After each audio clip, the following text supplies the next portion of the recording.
ये पहले Gorakhpur PCS camp से आई हुई घटना की इस वीडियो को आप लोग ध्यान से देखिए। व्यवस्था नहीं थी तो तुम लोग क्यों यहाँ पर भेजा गया? हम लोग प्रताड़ित हो रहे, हम लोगों की कोई इज्जत नहीं है क्या? खुले मैदान ये कैमरा लगा हुआ है, ये हो रहा है हम लोग के साथ। हम लोग परेशान है सर, हम लोग पानी पीने को नहीं मिल रहा, कोई नहीं सुन रहा है। प्रभारी से बोलो तो कहता है ये सब हमारे देश की वो बेटियां हैं जिन्हें पुलिस की वर्दी पहनाने की तैयारी की जा रही थी। वो बेटियां जो देश का कसम खाकर वर्दी पहनने आई, मगर अफसोस हमारे आज के सिस्टम ने इन्हें मजबूर कर दिया है गालियां सुनने और अपनी गरिमा की लड़ाई खुद लड़ने के लिए। और हमारे देश के बेटियों का ये हालात देखकर कहीं ना कहीं दुख होता है, जहां बिना इज्जत, बिना सुरक्षा, बिना व्यवस्था के ट्रेनिंग दी जा रही है। क्या आप लोगों को नहीं लगता है कि गलत हो रहा है इन महिलाओं के साथ? और ट्रेनिंग में आई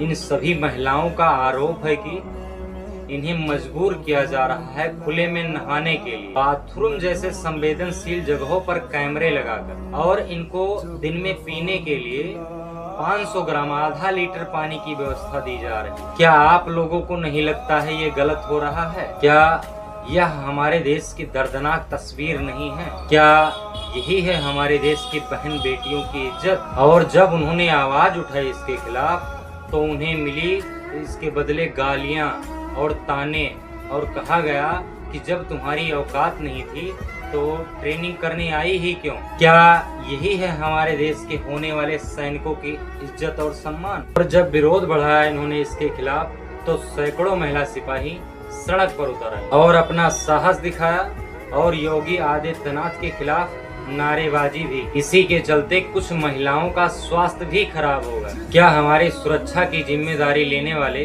खुद असुरक्षित नहीं हैं? अरे कहाँ हैं हमारे देश, हमारे राज्य का वो सिस्टम जो हमें सुरक्षित रख?